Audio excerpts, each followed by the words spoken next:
चलिए जी, बात करते हैं क्वेश्चन नंबर 11 के बारे में। देखिए क्वेश्चन नंबर 11 में क्या लिखा हुआ है। TV tower stand vertically on A bank of A canal. एक कैनाल के कोने पर एक टीवी टावर लगा हुआ है, वर्टिकली बिल्कुल 90 डिग्री खड़ा हुआ है।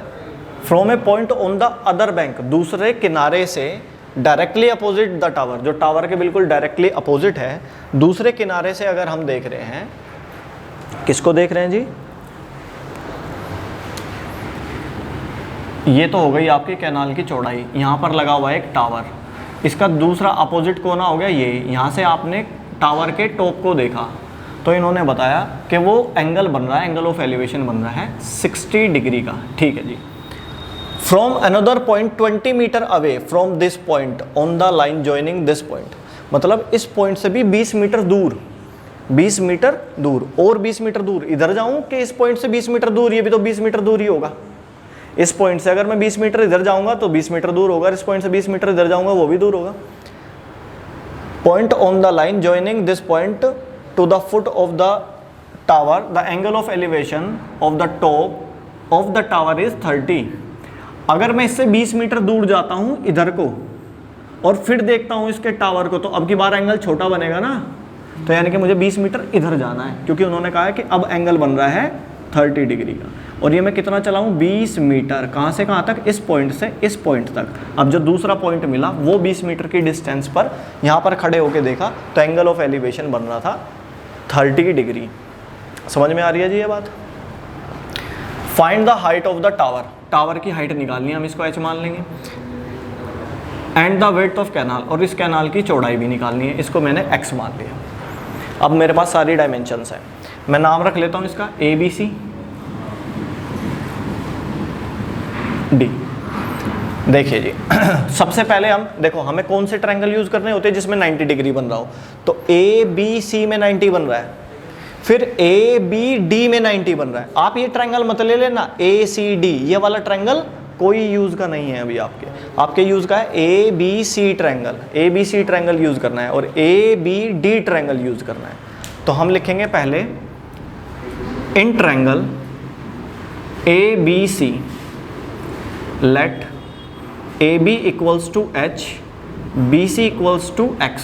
जो हमने H और X लिखे हैं उनके नाम दे दिए। ठीक है जी। एंगल B 90 डिग्री है और एंगल C 60 डिग्री है। अब ये लेंथ और ये लेंथ का रिलेशन किस ट्रिग्नोमेट्रिक रेशियो में बनता है? परपेंडिकुलर और बेस का रिलेशन बनता है tan में।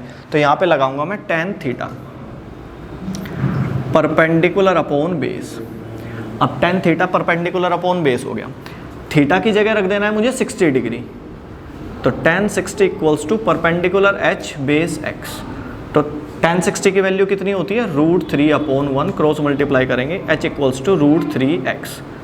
ये मेरा एक रिलेशन बना, इसको मैंने साइड कर लिया है ना। अभी पता नहीं कहाँ कैसे यूज़ होना है, जैसी ज़रूरत होगी यूज़ कर लेंगे।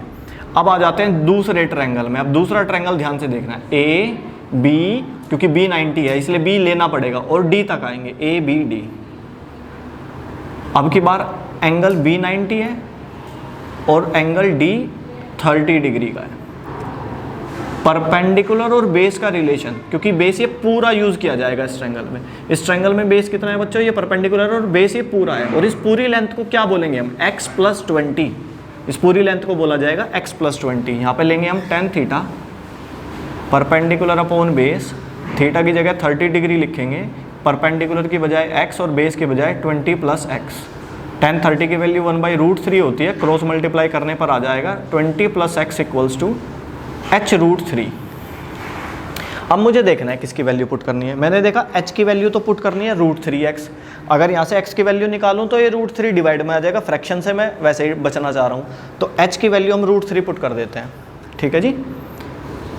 20 + x इक्वल्स टू h की जगह लिखा हमने √3x, इस h की जगह रख दिया √3x, और ये √3 पहले से इंटू में है, तो आप इसको पढ़ोगे 20 + x इक्वल्स टू 3x। अब ये x उधर जाके घटेगा तो आपके पास आ जाएगा 20 equals to 3x - x, 20 equals to 2x and x equals to, अब ये 2 इंटू वाला डिवाइड में जाएगा 10। x क्या लेट किया था आपने? विड्थ ऑफ कैनाल, कैनाल की जो चौड़ाई है वो है 10 मीटर। अब ये वाली वैल्यू आप फर्स्ट इक्वेशन में पुट कर दो। Put this value in equation first.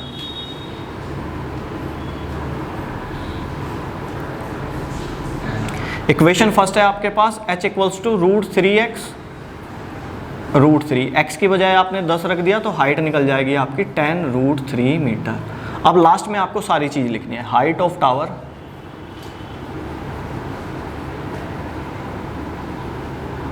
Is 10√3 metre and width